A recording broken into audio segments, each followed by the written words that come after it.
महाराष्ट्र में भक्त हुए श्री त्रिलोचन जी, परम संत सेवी, श्री पंडरीनाथ भगवान के चरणों में ही रहते थे। पति पत्नी दोनों निवास करते थे, उनके कोई संतान नहीं थी, इसलिए उन्होंने जीवन भर क्या नियम अपनाया कि जो भी धन आदि उनके पास था, जो भी वैभव था, उन्होंने वो पंढरपुर आने वाले वैष्णवों की सेवा में खर्च करने का उसका मन बनाया कि यहाँ इतने दर्शनार्थी आते हैं, सबका भोजन प्रसादी सामग्री हमारे घर में बना करेगी। तो श्री त्रिलोचन जी पंढरपुर आने वाले दर्शनार्थियों को घर बुलाकर के प्रेम से भोजन पवाते थे।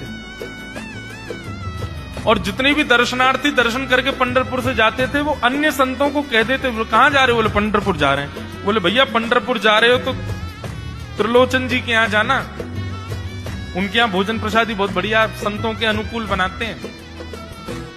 बड़ी ख्याति हो गई महाराज जी, अब तो जितनी भीड़ पंढरपुर विठल मंदिर में, उतनी भीड़ त्रिलोचन जी के घर के बाहर संतों की, दर्शनार्थियों की, सब प्रसाद पाने के लिए जाते थे।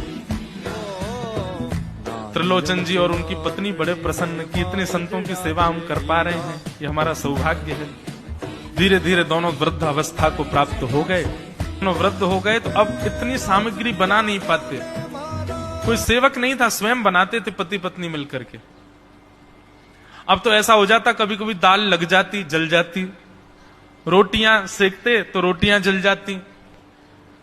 वृद्ध अवस्था, थक भी गए थे बहुत ज्यादा, तो प्रसाद पवाते तो थे, संत जन बेचारे प्रेम से स्वीकार तो करते, पर अब स्वाद नहीं होता था, तो बेचारे जैसा था उसको पाते, थोड़ा बहुत पा करके चले जाते।